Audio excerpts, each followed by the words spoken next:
No, Qué lástima. no, era de Inglaterra, Europa, un lugar de Estados Unidos y ya. Qué lástima.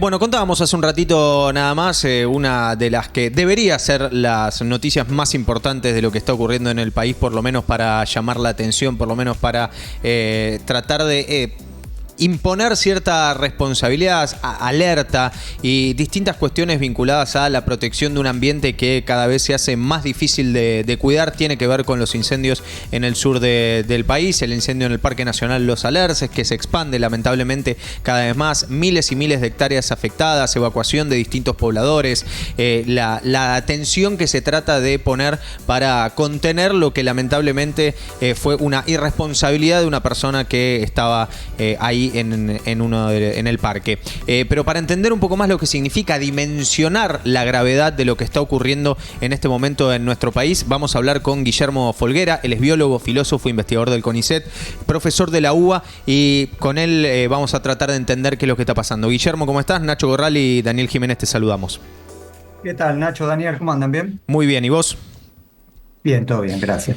Bueno, Guillermo, trata por favor de dimensionar para todos aquellos que saben que la noticia existe, pero no le dan la relevancia. Incluso hablamos de nosotros, los propios medios, que si vos ves hoy en día en las primeras 20 portadas de los diarios digitales del país, están cosas vinculadas a la política, a la economía, a lo que pasa en el mundo deportivo, pero los incendios vienen en lo que pareciera ser un segundo plano, cuando debería ser quizás el punto más importante a prestarle atención hoy en día, porque es una emergencia ígnea la que se está dando en este momento en el sur del país.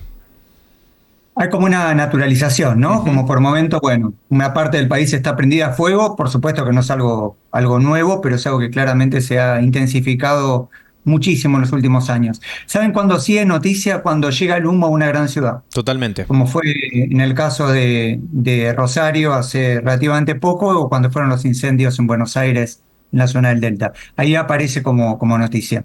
Y la información, justo hace un rato hablaba con gente tanto de Chubut como de Río Negro, la información que llega es muy grave. Ayer hubo una gran noticia que vino de la madre naturaleza con lluvias, y eso mitigó un poco la cuestión, pero en general es una situación muy grave, que yo la separaría en 4 cuestiones, ¿no? Las 4 son preocupantes, pero una tiene que ver con el origen, que en este caso, en el caso del Parque Nacional Los Alerces, no está claro todavía el origen. Otro tiene que ver con las políticas de prevención, que en el caso de Argentina o no existen o son muy pocas, muy frágiles. Otro tiene que ver con la mitigación, que eran las cosas que se discutía también en la ley ómnibus, Sí. Que a mis ojos por suerte cayó, ¿sí? Y otro tiene que ver con la fragilidad de los ecosistemas. Estamos hablando de ecosistemas cada vez más frágiles, y que lejos de aplicar políticas para fortalecerlos, se incrementa año tras año la fragilidad. Guillermo, ¿qué consecuencias puede tener esto, por lo menos hasta ahora, ya con todo lo que terminó avasallando el fuego en estos días? ¿Qué consecuencias tiene para el ecosistema? Hay que ver hasta dónde finalmente termina. Estamos hablando de miles de hectáreas incendiadas. Lo que empiezan a pasar ahí son varias cosas. Por un lado, voy a hablar de otros esquemas similares, porque acá todavía falta información. Si bien hoy varias compañeras de allá, sobre todo de Esquel, me pasaban información de la situación. Por un lado, una consecuencia muy habitual es que intenten cambiarle el destino a ese suelo quemado. Eso es muy habitual, que en general no se puede, y que suelen hacerlo. Y reitero, acá no se sabe el origen, pero suele desnudar mucho de las intenciones. Por ejemplo, en los incendios, en el caso del Delta se sabía que había negocios inmobiliarios, y en el caso de los incendios cerca de Rosario se sabía que había negocios ganaderos y agrícolas. Pero bueno, ahí habrá que ver efectivamente qué sucede en este caso. Después, que los ecosistemas se vuelven mucho más frágiles, o sea, cuando uno pierde cobertura vegetal, etcétera, el ecosistema pasa a estar mucho más expuesto, por ejemplo, a situaciones de inundación o de sequía, que a su vez lo que hace es generar mayor fragilidad, que a su vez lo que hace es que se incendien con más facilidad, o que una vez incendiados se propaguen con más facilidad. Y después tiene que ver con que ahí vive gente, viven comunidades. Entonces se vuelve una forma también de ordenar las comunidades y de expulsarlas, que estamos hablando de cerca del 90% de las personas en nuestro país viven en grandes ciudades, territorios enormes que no tienen comunidades y que a su vez estas políticas generan mayor expulsión. Así que son como, la imagen es como si fuera una hélice que está cada vez más agudizada y que si no ponemos algún freno masivo, lo único que va a hacer es exacerbar, ¿no?, estos daños sociales y ambientales. Hola, Guillermo. Dani te saluda, buen día, ¿cómo estás? ¿Cómo andás, Dani? Puede ser que, lo veníamos charlando con Nacho hace un ratito, también esto sea la resultante de la falta de conciencia que hay en este caso de aquello que por ahí no estamos en contacto con este tipo de hábitat y que para nosotros es, digo, abrir una ventana, estar una semana, 10, 15 días y después volver, de la importancia que tienen este tipo de lugares, digo, como ecosistemas, espacios verdes y demás, para aquellos que no vivimos en ese tipo de lugares, porque, viste, el Parque Nacional es algo que, por ahí, si estamos de vacaciones o haciendo turismo, pasamos, lo disfrutamos, pero por ahí no entendemos su valor real en el día a día, y la gente que sí está trabajando ahí adentro o que vive cerca, lo puede llegar a entender. Y después tenemos este tipo de casos que no terminan nunca de, por lo menos, ponerle un coto a que no te prendan algo, que no haya un fueguito pequeño. Creo que son cuestiones, tradiciones, decíamos, medio de citadinos, que vas a un lugar, crees que se puede hacer cualquier cosa y después volver. ¿Pero crees que falta esa concientización? Está buenísimo el punto. Y me animo a decir tres cosas. Sí, por un lado falta. Falta al lugar que es raro ver a un vecino o una vecina regando el árbol enfrente de tu casa. Claro. O sea, falta ese nivel. La gente que vivimos en grandes ciudades tenemos tal nivel de alienación que pensamos que a la naturaleza no hay que cuidarla. Eso es clarísimo y efectivamente cuando nosotros decimos, bueno, hay que trabajar en políticas públicas, estamos diciendo también eso. Tenemos que tratar de pensar que ecosistemas, pero además en todo nivel, pasa con los incendios, pasa con los mosquitos, digo, la idea de pensar que yo la araña la tengo que matar, por ejemplo, estoy hablando ya a niveles irrisorios, cuando la araña es uno de los grandes predatorios, por ejemplo, de los mosquitos, y bueno, ahí tengo que ver, ¿no? O sea, ¿qué está pasando con mi lógica de pensar que mi cuerpo individual puede vivir en una situación sin naturaleza? No, ¿no? ya en lo micro, ¿no? Ya en lo micro, en lo cotidiano. Ahí está clarísimo. Pero después hay cosas muy profundas que están en la pregunta, y es, bueno, ¿qué pasa que el vínculo que yo tengo con la naturaleza contrapone algo que nosotros venimos trabajando y de las comunidades y de mi investigación en CONICET lo señalamos con frecuencia? La idea de pensar que los territorios son para usar y no para vivir, ¿no? Y en este sentido, bueno, el que vive es el que los cuida, pero yo los uso. Claro. Y ahí aparece algo muy complicado porque, por ejemplo, ponen de evidencia algo de qué es el turismo. Y es algo que estamos muy metidos hasta los huesos. Bueno, yo voy, reviento algo, no sé, te voy hace poquito en la costa bonaerense y paso con mis 4x4 reventando porque total, pagué para eso. Bueno, no, ahí por ejemplo los médanos los tengo que cuidar, es otro ecosistema. Y esa cuestión que solo lo cuida la gente que vive, pero la gente que los usa no los tiene que cuidar, también está muy arraigado. Y lo grave, y ahí termino esta larga respuesta, pero me parece importante, es que eso está moldeado inclusive en las políticas públicas, inclusive en funcionarios. Digo, a mí me pareció realmente curioso que el gobernador de Chubut se apresure a señalar a mapuches locales como responsables de los incendios. Reitero, todavía no queda claro el origen. Lo que digo es, ¿por qué me hace ruido como persona que además visita las comunidades? Porque la gente que vive ahí, es muy raro que le prenda fuego.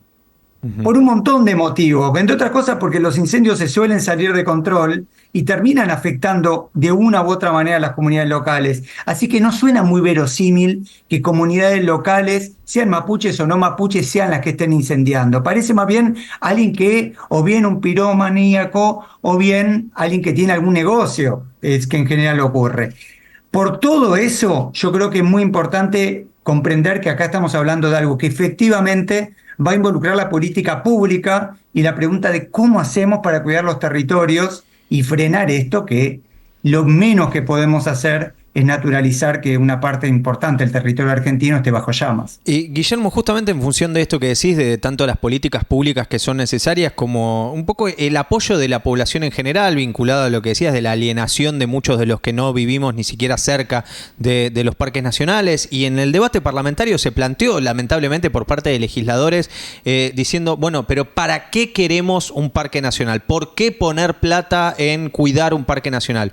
¿Cuál es la importancia de que exista un parque nacional, ya sea los Alerces o ya sea cualquiera de los otros parques nacionales que hay en la República Argentina? ¿Cuál es el valor ambiental que necesita de la protección del Estado y de la ciudadanía para que sigan funcionando de forma orgánica y natural en el ecosistema? Bien, y los parques hoy están funcionando casi como pulmones excepcionales de nuestro territorio. Pulmones que son resguardos de ecosistemas y en muchos casos pulmones que también involucra que una comunidad que, por ejemplo, no tiene acceso a la naturaleza pueda tenerlo. Digo, tiene un beneficio ambiental. La separación ambiental humana no es, en general me fascina, pero en términos comunicacionales está claro. Yo, por un lado, cuido a la naturaleza que está reventada, porque es eso. Ahora, si quieren, doy 2 o 3 registros que justifican mi posición. Y a su vez logro que una determinada comunidad tenga acceso para disfrutar la sombra, para ver lo que es un ave, para entender lo que es un bosque o un monte, ¿no? Argentina tiene unos registros de degradación ambiental brutales, ¿eh? Esto antecede mi ley, si bien me acabo de pronunciar muy crítico respecto a lo que intentó hacer la ley Ómnibus, ni hablar en términos socioambientales, era realmente impresionante, pero Argentina tiene registros muy graves de los últimos 20 a 25 años. Estamos hablando de uno de los 10 países del mundo que más deforestó y desmontó. La Sociedad Argentina de Apicultores habla de la mitad de las colmenas perdidas en los últimos 20 años. Todo cuerpo de agua que se analiza muestra arriba de 6 a 10 químicos interactuando, niveles de sequía muy impresionantes, niveles de inundaciones cuando llueve. Digo, estamos viendo registros brutales. Entonces, y meterse con los parques es casi meterse con las últimas líneas. Sí. Lo cual no quita algo que también me parece importante, que se conecta con la pregunta que antes hacía Dani, que es, tenemos que cuidar no solo los parques, ¿no? Tenemos que cuidar la naturaleza en general, inclusive tenemos que cuidar en las grandes ciudades las plazas, a ese nivel, ¿no? O sea, comprender que cada uno de esas esquinitas de verde resulta fundamental para el cuidado. Guillermo, para la gente que nos está viendo ahora y que quizás, digo, como nosotros, como Nacho y como yo, estamos a kilómetros de distancia y vamos teniendo otra realidad todos los días y estamos muy lejos de ese marco natural. Del desastre gigantesco que estamos viendo ahora, ¿cuánto hay de lo que no se va a poder recuperar nunca más y cuánto hay de lo que va a tardar en recuperarse y cuánto tiempo? Digo, hay cosas que se perdieron, más que nada pienso en la fauna también, ¿no? Y se perdió, pero digo, de todo ese desastre gigante, hay una parte más grande que se pueda llegar a recuperar y en caso de ser así, ¿cuánto tiempo tarda? Porque digo, es la naturaleza, son tiempos muy distintos a los de un estudio jurídico. Sí, el tiempo de recuperación de la naturaleza excede nuestras vidas, ¿no? O sea, se habla a veces de 150 años, 200, entonces, ahí de vuelta, ¿no? Porque, y entramos otra vez, Dani, a lo que hablábamos antes. Una cosa es lo quemado y después qué pasa con lo quemado. Claro. Si vos tomás una política de cuidado y posiblemente esa cantidad de años baje. Si vos tomás la actitud de fomentar, por ejemplo, políticas, las que se llaman extractivistas, degradatorias de la naturaleza, y cada vez está más lejos esa cantidad de años. Yo no quiero ser pesimista en el sentido de, bueno, entonces no hay nada que perder. La verdad, a veces uso esta metáfora que no es buena, pero yo creo que es clara. Si yo estoy andando en bicicleta y tropiezo, no es lo mismo poner la mano o no ponerla. Lo que estamos viendo tanto en el Parque Nacional Los Alerces y sus inmediaciones, también en las afueras de Bariloche, y también en toda la destrucción del territorio argentino y América Latina, son los grandes continentes destruidos. Chile podemos hablar también, digo, es un nivel de destrucción inédito. Pero eso no quiere decir que no hay nada por hacer. Y ahí, en este sentido, para las personas que están escuchando, imagínense que hay como 3 anillos que podemos incidir. Uno, lo que dijeron ustedes, nuestra vida cotidiana particular. Ahí podemos hacer un montón, en nuestro barrio, en nuestra comuna, organizándonos, cuidando los pocos árboles que quedan en pie, cuidando la plaza, cuidando la sombra, cuidando el acceso al río. Eso aparece. Después, a otra escala, que aparece la escala regional. Entonces tenés la comunidad de Hachal que cuida el río y el glaciar, tenés la gente de Esquel que cuida que no le destruyan la montaña para buscar el oro, tenés Exaltación de la Cruz que trata de que su río no de que su napa no estén tan contaminadas, su Areco, digo, pero ya empieza a ser otra escala que además, obviamente, no se limita a mi comunidad particular, sino que tiene mucho que ver con qué hace mi vecino, ¿no? Cuando fueron los incendios del Amazonas se sabía que venía para Argentina una sequía brutal, ¿y qué hizo Argentina frente a eso? Y deforestó, desmontó el impenetrable y ocurrió la sequía histórica que tuvimos hace un año, que fue tremendo. Y después política de otra escala. Y ahí tenemos que exigir a los gobiernos. Por eso la política negacionista de Milei aturde. Y bueno, no, porque tenemos que, más que nunca, que proteger y pedir que nuestros países vecinos también exijan con políticas de resguardo. Si no actuamos en sintonía con estos 3 ejes, lo único que vamos a ver es esto: temperaturas cada vez más altas, sequías cada vez más frecuentes, inundaciones cada vez más frecuentes, mayor desigualdad social. Guillermo, y vos que trabajás, investigás en esto, en esta carrera que hay, que por un lado está la destrucción del ambiente por la injerencia del hombre gran parte, y por el otro el intento de concientización y de la protección en estos 3 niveles que marcabas vos.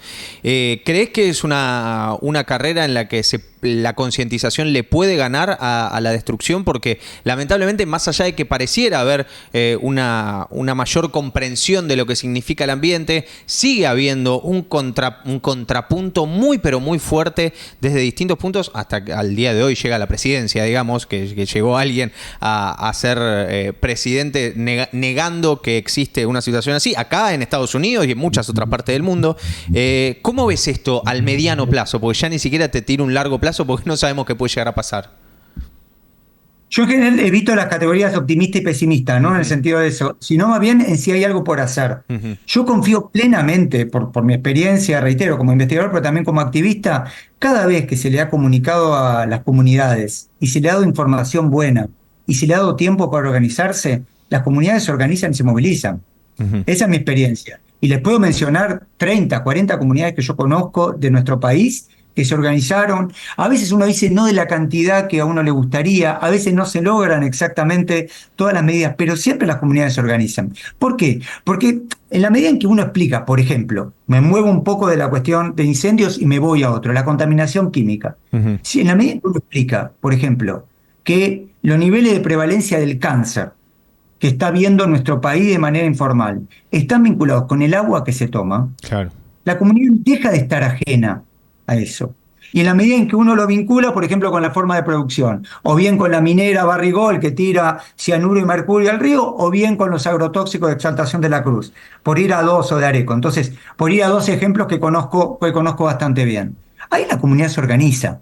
Entonces, yo, por ejemplo, en estas horas, y ayer justo hacía un vivo por Instagram, alguien me comentaba, hicimos un vivo para hablar de lo que había pasado, y alguien decía, bueno, ahí por ahí pueden hacer una audiencia pública, perdón, una consulta pública. Yo decía, ojalá que hagan una consulta pública, ojalá que nos den la oportunidad y el tiempo para demos de informar a los vecinos, a las vecinas, a las comunidades lo que está pasando.